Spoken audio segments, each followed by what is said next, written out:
Glover 1972 here. Of course, you know me as Brian as well by now. So Jay Harvey, Blu-ray collector 1971, he just put up a video. I think it must be today. Yeah, it was today sometime. I don't know exactly when, but it was sometime today. So the community chat topic was cinema or home viewing. Um, so, do I go to see films in the theater a lot, or do I stay at home? And if I stay at home, do I watch basically discs, if I have a VCR, but I haven't used it in ages. But like, you know, tapes, or Blu-rays, DVDs, or do I go to the theater? So, well, maybe I should approach this from a chronological point of view, perhaps just a little bit. I want to try and make this video fairly short because I know I kind of go on, and I don't think I have to go on too much about this. So I'll just dispense some facts for you. So I started off watching movies. Oh, you know what? We talked about our viewing experience, like. Something's quite kind of similar in that kind of way. The chronological steps of us watching movies and our viewing experience, something like that. But when I was younger, we didn't have VCRs. Because I grew up in the '70s, as my name says, in the '80s, as a child and a teenager. So I was born in '72. So I didn't have a VCR when I was growing up. So I read a lot of books. So we went to the theater every now and then,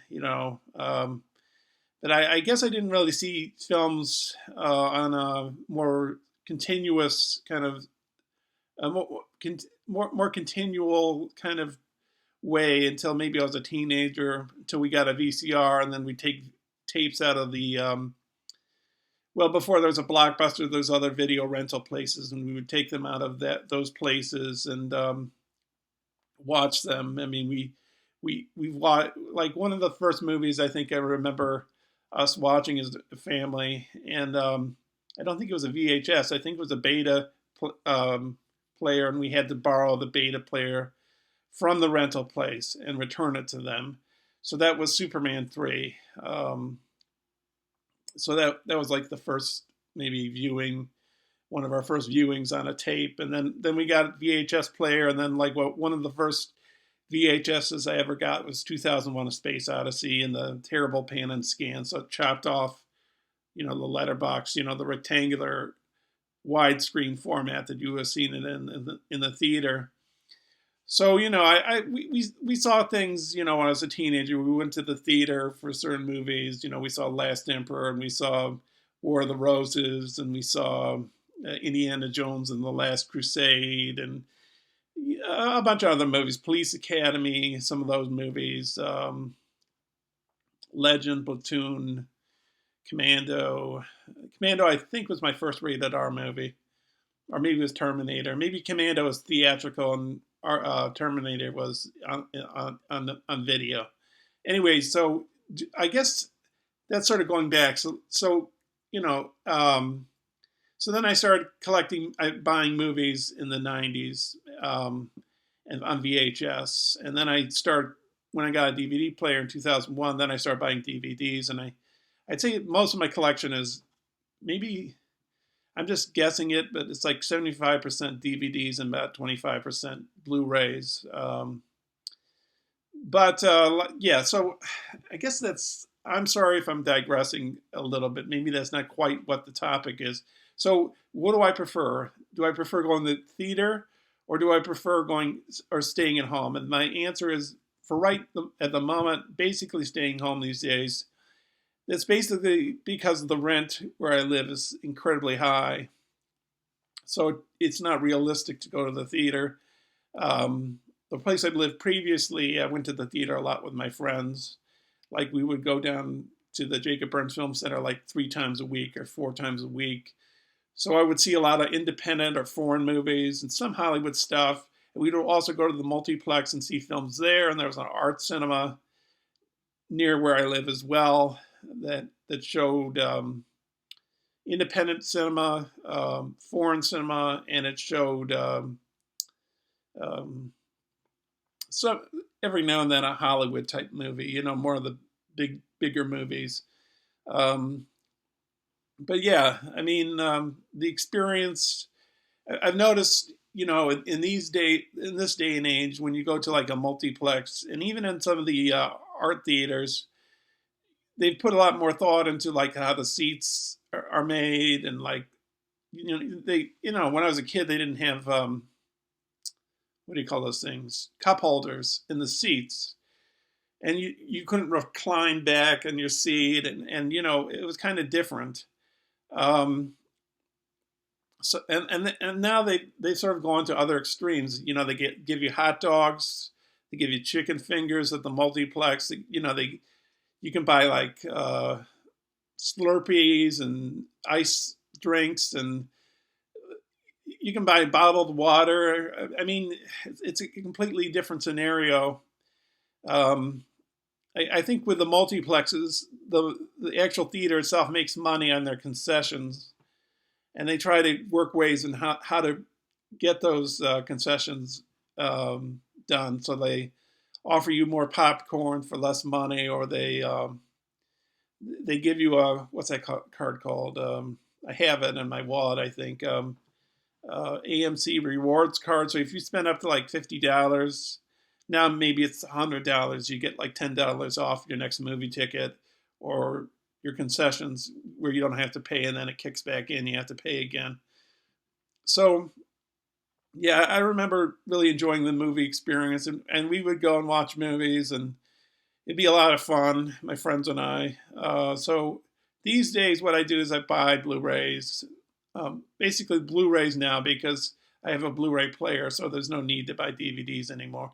I do buy DVDs in the sense of I work at a library, so in the basement we have a group called the Friends who sell not library, books. They sell used DVDs and used Blu-rays and new DVDs and new Blu-rays, and they sell vinyl, and they sell CDs.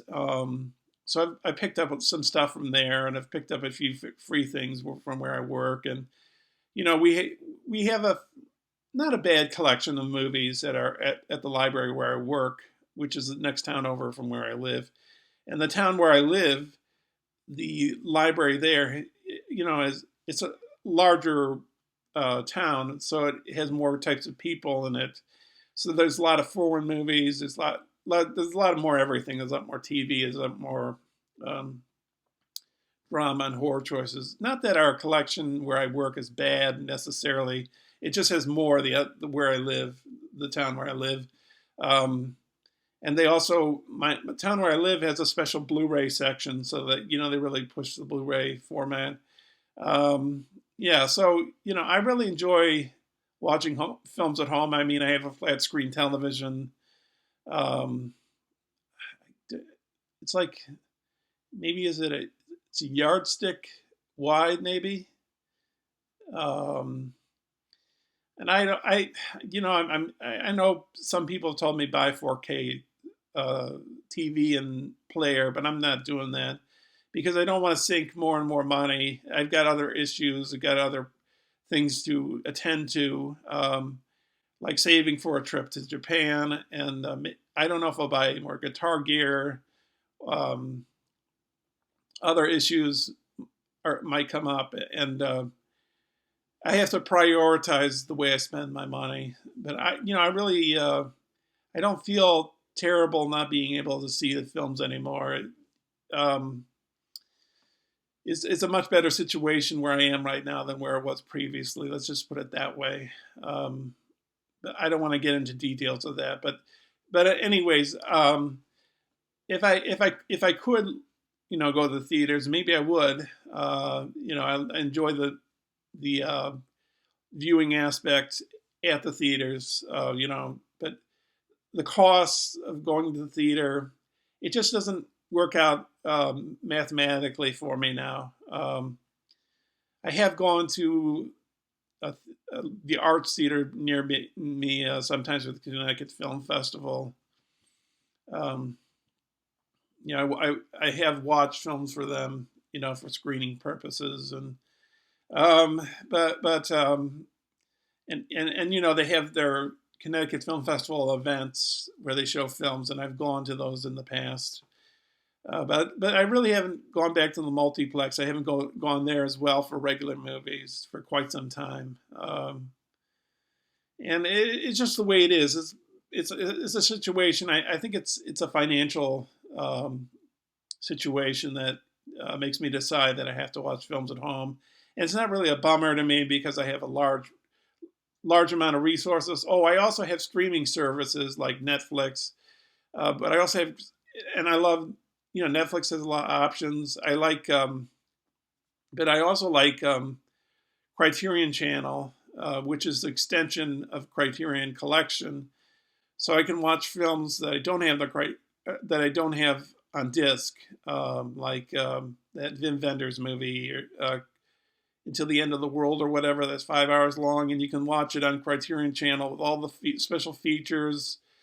Um, and there's another one, Daisuke Beppu, of he's a YouTuber, Daisuke,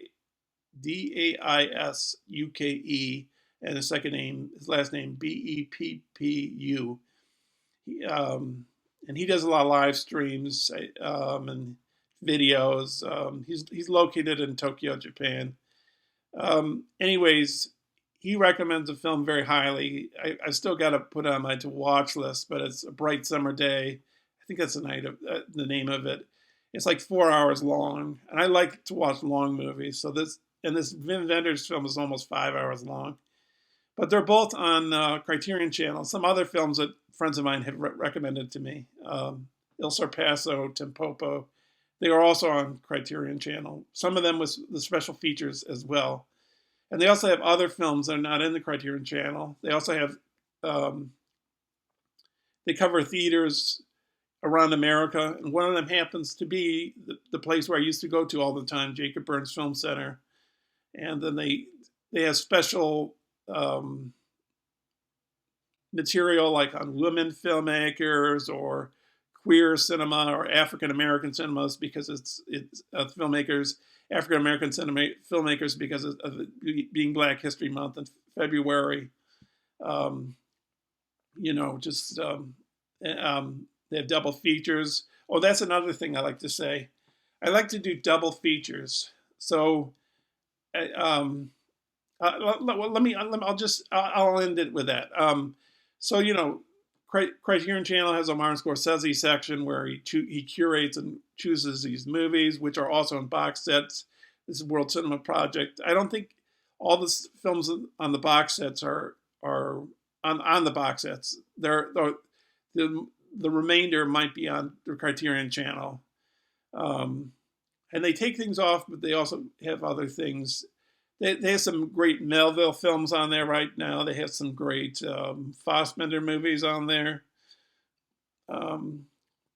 They had some early Hitchcock on. They had the Columbia Noir that's no longer on, but that was very good. And then there's another streaming source they use called Movie that's basically the same as Criterion Channel. You know, foreign films, art films, independent cinema, Hollywood, you know, old Hollywood cinema, some new stuff, you know, shorts.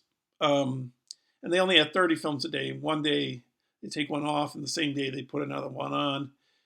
And then I have Shudder, which is a horror streaming site, and I basically have it for Joe Bob Briggs because he hosts these movies like he used to on. I never saw the shows like on TNT like he did in the '90s or whenever it was, but he will show a movie and then no ads, but he'll stop at a certain section of the movie and he'll start talking about it, questioning things that don't make sense. You know, he can take a really bad movie like Blood Harvest with Tiny Tim and make it interesting for you to watch. That's why I think I sort of hesitate on watching some movies on Shudder, because I think he's going to cover them.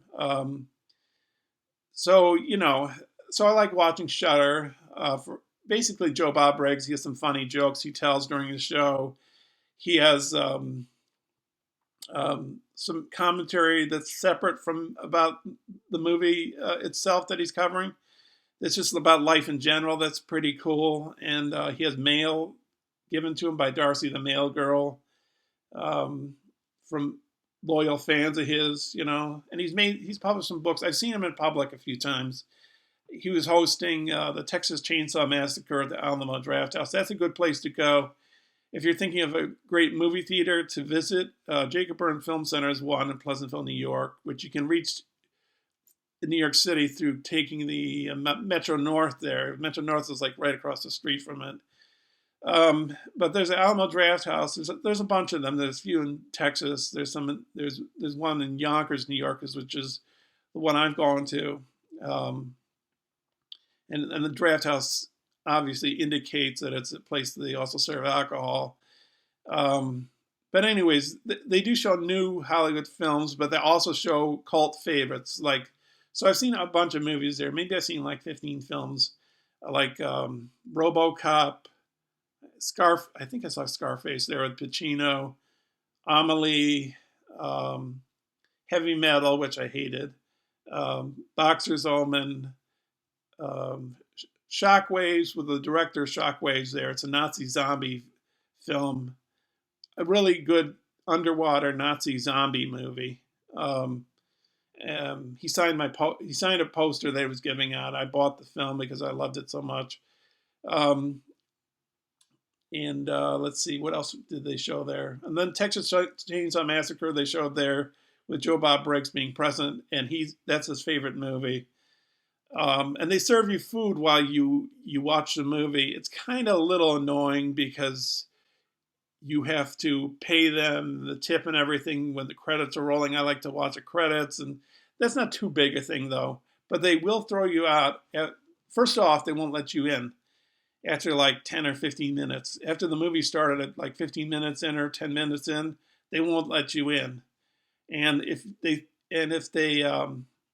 you make a lot of noise and people complain about it, they'll throw you out of the theater. They're serious about it.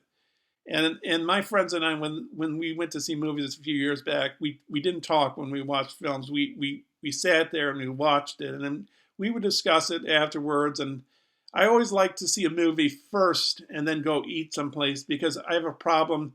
Like if I go and eat and drink before a film, I might have to go to the bathroom during the film, and I don't like to miss a single minute of the film.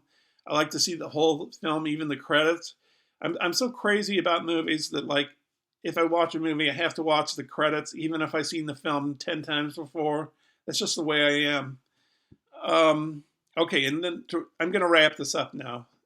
I knew I was going to go on longer. Well, I don't know. But anyways, so you know what I like to do also?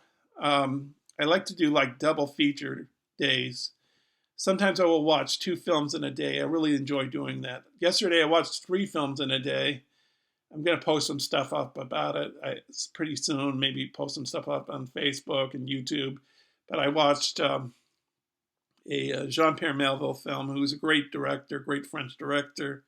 I think he had a great influence on the French New Wave, but it was called something like After You Read This Letter. I think that's the exact title. And then I watched a film called Catch, Hidden, it's with Juliette Binoche, directed by Michael Haneke, who directed Piano Teacher, Funny Games, the European version and the American version of Naomi Watts. And he directed The White Ribbon, and he directed, some other movies. So I watched that. And then the third one I watched was American Gigolo, directed by Paul Schrader, who I've met some celebrities at Jacob Burns Film Center. He signed my Taxi Driver, Raging Bull, and Last Temptation of Christ DVDs because he worked on the scripts, or he wrote the scripts for some of those movies. But anyways, so I do like seeing films like back to back. I like to do that. That's a lot of fun. And this is the last point. If you watch my channel, there's one video I did. I would say it's approximately an hour or so.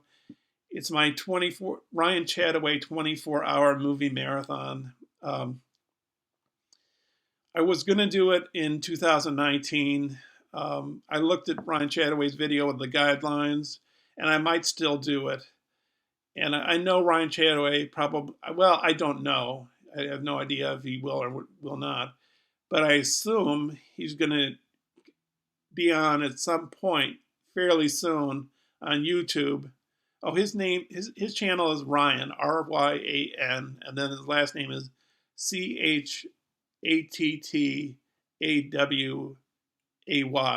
Ryan Chataway. So he's done this Ryan Chataway 24-hour movie marathon for, I don't know, 5 years, six, something like that. And he changes the guidelines every year, but it's basically 24 hours of movie watching. And now he's allowed you to like split it up. So when I did it in 3 days, not consecutive, but I think one day, and then after few weeks, I did 2 other days.